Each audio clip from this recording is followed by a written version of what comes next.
conquered past the Strait of Gibraltar, she decided that that was it. They had conquered everything that they could conquer.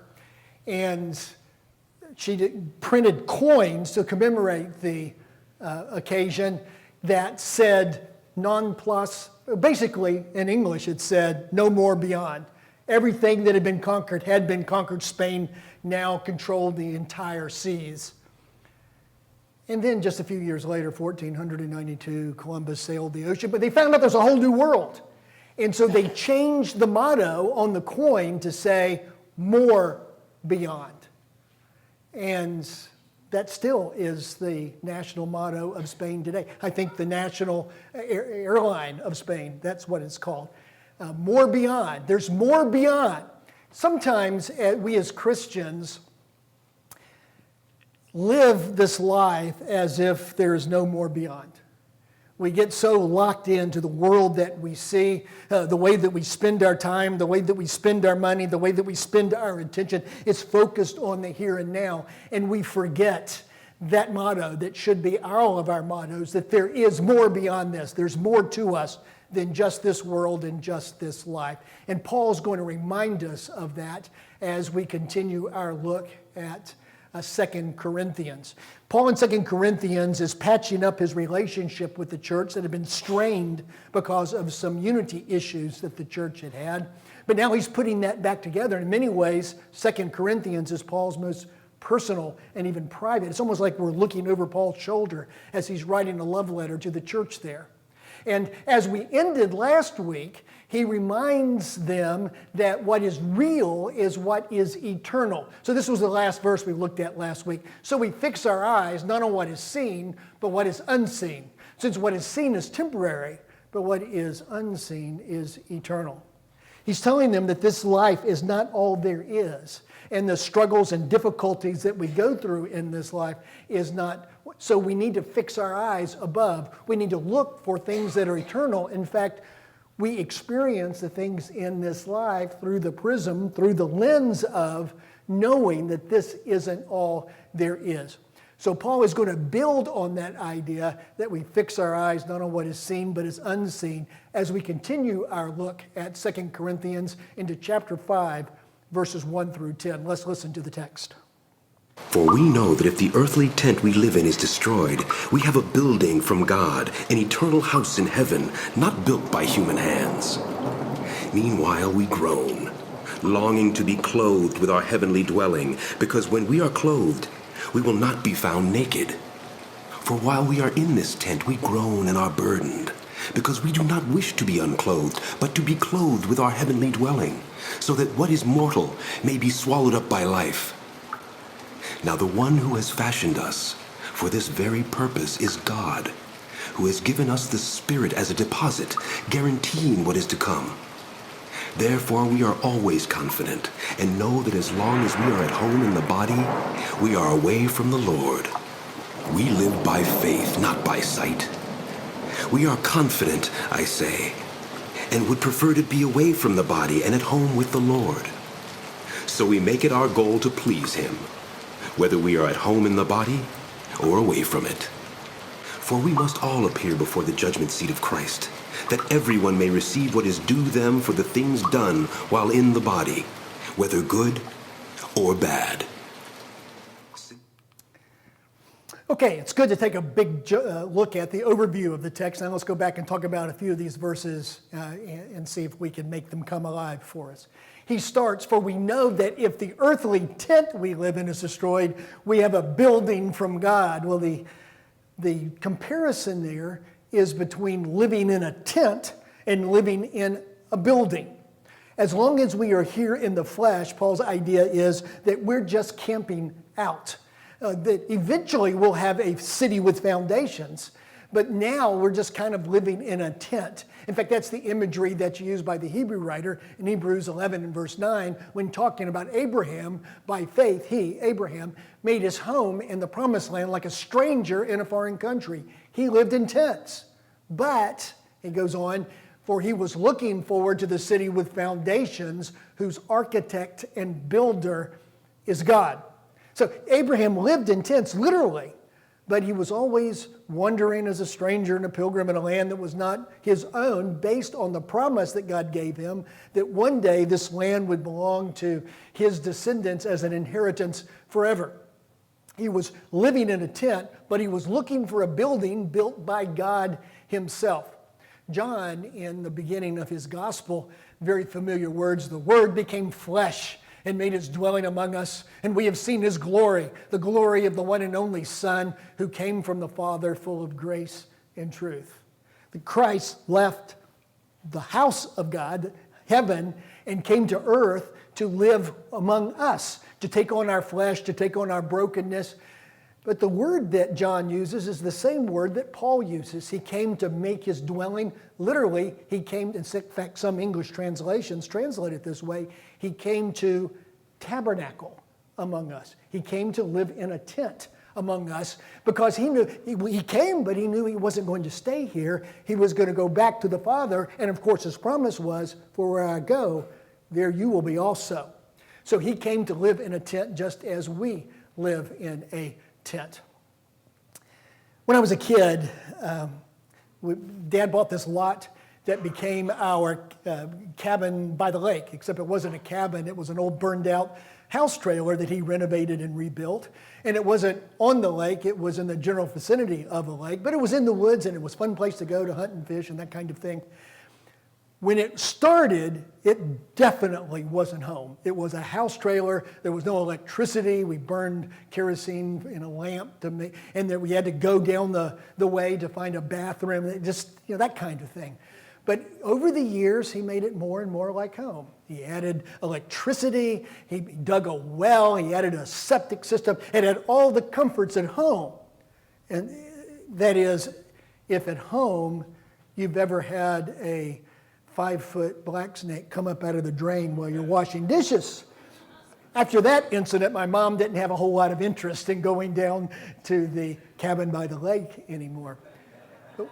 So it's had some of the comforts of home, but it definitely wasn't home. In fact, sometimes after spending a week down there of the electricity going out ever so often and not having water for a while, it was really good to get home and take a shower and sleep in your own bed.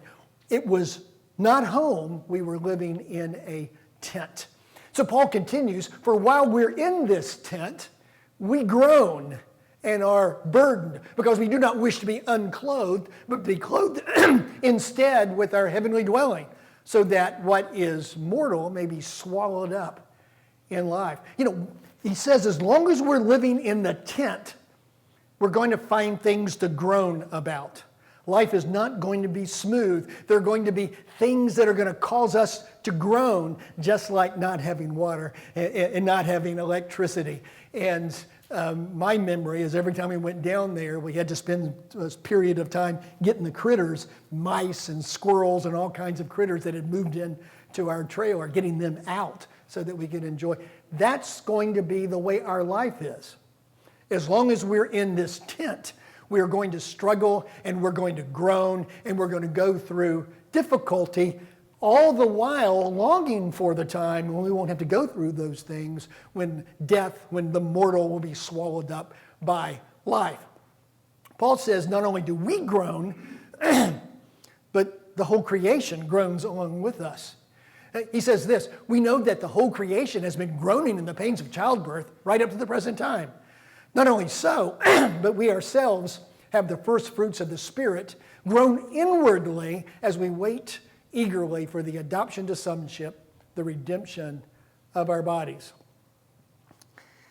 Adam and Eve messed things up when they took the choice that they made to step into sin and out of the perfect world that God had created for them. And in their footsteps, we create that same problem when we engage in sinful behavior that causes all kinds of problems in our world for us and the people around us.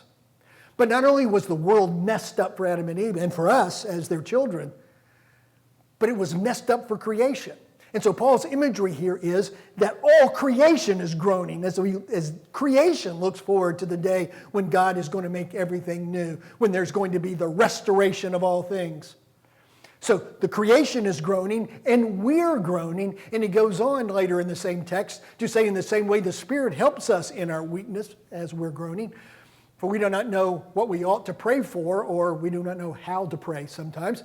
But the Spirit himself intercedes for us through wordless groans. Sometimes all we can do is groan, and the Spirit groans along with us in chorus with all of creation that is groaning. As long as we're in the tent, as long as we're here and now, there's going to be struggles and difficulties that we're going to go through, that we're going to cause us to groan, and sometimes to groan together. So Paul continues, therefore, we are always confident and know that as long as we are at home in the body, we are away from the Lord. For we walk by faith and not by sight. As long as we're here, we're not there. And as long as we're here, then the closeness with God that will exist there won't exist. And as long as we're here, the nearness to sin and destruction and struggle and groaning is always going to be. And so he says, we walk by faith, not by sight. Faith that there's more beyond. Faith that we have an eternal home with the Father. Faith that one day everything is going to be so much better as we have perfect union together and perfect union with the Father in heaven. Sometimes things get so cloudy and get so difficult and get so hard here. The only thing that gets us through is the knowledge by faith, because we're walking by faith and not by sight, that things are going to be better. And so we remind ourselves that there is more beyond. Sometimes the only thing that gets us through is the fact that there is more beyond. Now, the focus on that, Paul telling us what by faith, by not by sight, we're looking at the world that will be rather than the world that is, doesn't mean that we just sit on our thumbs and twiddle our thumbs. I don't think you can do that at the same time. But just sit and wait, and we're going to have pie in the sky by and by, and we just accept what's going on around us as par for the course. That was the charge of the communists that said basically religion, Karl Marx, religion is the opiate of the people. That religion is only used by the haves to keep the have-nots in line. Religion is used by the establishment to tell the poor and the downtrodden, just accept what you've got and you'll get that pie in the sky by and by. And so it's just used to keep the masses in line.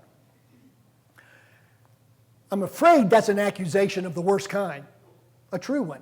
Religion has been used in that way. The promise of a better world is an excuse to accept the injustice in the world that we have. Did you know that there was a slave Bible that was introduced to American slaves in the colonies? That when Christianity was shared with them, the Bible they received is not the Bible that we have. There was no golden rule, do unto others as you would. There was no all are one in Christ Jesus, neither slave nor free, male or female. That part was left out. There was no emphasis on the Exodus. That God is interested in slave people and led his people to freedom. Those stories were skipped. In fact, about 90% of the Old Testament and 50% of the New Testament was left out because you didn't want to give slaves the idea that there was something better. Now, you just keep them looking for something better in the great by and by in the sky. No, Paul's emphasis on more beyond is not an excuse and should not be an excuse for us. Just accept the world as it is and just accept that injustice and the unfairness of the world should not be challenged, because it should be challenged. In fact, what Paul is saying here is actually a call to arms, a call to action. He says, so, based upon everything that went before it, so we make it our goal to please him, whether we are at home in the body or away from it. Whether we are in this body or at home with the Lord, our goal is to please God. How are we going to please God when we finally get to heaven? Have you ever thought about what we're going to be doing when we're in heaven? Are we going to be sitting on a cloud playing a harp? Given my musical talent, I don't think God is going to be pleased by me trying to play any musical instrument, particularly singing. Maybe that's one of the things that's going to be fixed when we get to heaven. I'll be able to sing tenor. But he says that as long as we're here, and even when we're there, our goal is the same, and that is to please God. And so, as we live this life, we are to live it through the lens of things are going to be better. But as long as I'm here, I've got to do what it is. I've got to relate to the people around me. I've got to relate to my world. I've got to relate to the struggles of others in a way that is going to best please God. And so he ends like this: for we must all appear before the judgment seat of Christ, and so that each of us may receive what is due for the things done while we're in the body, whether good or bad. I remember every once in a while in school, the teacher would say, this next part's not going to be on the test. Pens go down and attention goes away. You know, if you're not going to be well, God tells us it's all going to be on the test. As long as we're in the body, we're going to have to give an account for the things that we do. Are we pleasing God? Are we doing what we can to please God? Now, understand that's going to be judged through the grace of God as seen in Jesus Christ. But at the same time, what we do here matters, because we're given the chance now to please God so that in eternity we can stand before him for eternity.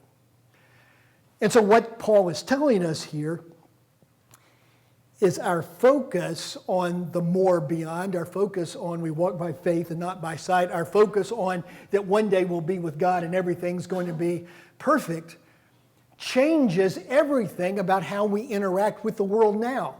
The way things that I do, the things that I believe, the things that I say, the way that I interact with people, all are filtered through the reality that this world is not my home. So it changes. It changes, for example, how I see money and things. In 1 Timothy 6, Paul says, command them, that's those that are rich, which is all of us, by the way, command them to do good, to be rich in good deeds, to be generous and willing to share. In this way, they will lay up treasure for themselves as a firm foundation for the coming age, so they may take hold of the life that is truly life. You see, if I see what I have, the things that I possess, the money that's put at my disposal through the lens of God and the things of God in eternity, then I'm going to use the things that I have to bless other people, and in that way to lay up treasures in heaven. I'm going to use the things I have in order to gain a blessing in heaven. If I really believe that there's more beyond, then that changes the way I respond to the here and now. It also changes the way that I see work. Paul, in talking to slaves in the first century, therefore talking to us who work, whatever you do, work with it, work at it with all your heart, working for the Lord, not human masters. Why should I do that? Why should I work at my job like I'm working for God? For you know that since you receive an inheritance from the Lord as a reward, it is the Lord Christ you are serving. Okay, there's times when we approach work as, you know, the old Snow White cartoon with the elves singing or the dwarfs singing, hi-ho, it's off to work we go. Sometimes we drag ourselves. But if we really think there's more beyond, then we see our service even at work, not as secular that has nothing to do with our faith, but rather as an extension, a way to serve God. That the way that I approach my work is going to influence people around me, and I'm doing something for God, not just for the person that happens to employ me. It also changes the way we view our coworkers and our employees, because Paul talks to masters as well as to slaves, and he says, masters, provide your slaves with what is right and fair. Don't you wish sometimes your boss would read that text and take it seriously? Well, we need to read it and take it seriously, because you know that you also have a master in heaven. The way we relate to people at work should be transformed by the fact that we know there's more beyond, and that God is looking at us to see how we treat other people around us. It also influences how we make moral decisions. Peter, in talking about the end of the world, says this: since everything will be destroyed in this way, melt with a fervent heat and all of that, what kind of people ought you to be? You ought to live holy and godly lives as you look forward to the day of God and speed its coming. If I really believe there's more beyond, then I know my choices, my moral choices, have a lasting impact. That I'm not just doing things here, but I'm doing things with heaven in mind. And I want there to be a relationship between the decisions I make here and the holiness of God there. And then finally, it changes how we looked at people that are disadvantaged, that are more disadvantaged than we are anyway. In the parable of the sheep and the goats, those that are represented by the sheep, so those that do the things that God tells them to do, they ask the king, when did we see you hungry or naked or without shelter? When did we see you disadvantaged? And the king will reply, truly, I tell you, whatever you did for one of these, the least of these brothers and sisters of mine, you did for me. The way that we respond to need around us is transformed by how much we really believe that there's more beyond. So this idea that there's more beyond changes everything for us. The way we approach all of our lives in the here and now is transformed if we really believe there's something else. Do we really believe? There's an old story that the lady at a church that was well known and loved by everyone because she was always in charge of the potlucks. That's a good way to become the most popular person in church. She would always tell people that when they were done serving the main round, she would tell everybody, keep your fork because there's better things coming. And so when she got cancer and knew that her end was coming, she instructed her family to have her buried holding a fork as a reminder to the church that there's something better coming. If we really believe that, we'll hang on to our fork and we'll live our life now in a way that reflects that there's more beyond. Camping can be fun, but only because you know that one day you'll get back to your bed and to your house, and that's what makes our camping time here. This world is not our home. We're just passing through. Now, we're passing through to do the good things that God has given us to do. We're to impact people. We're to make the world better. But ultimately, this world is not our home. May God help us this week to live as people that truly believe that there's more beyond.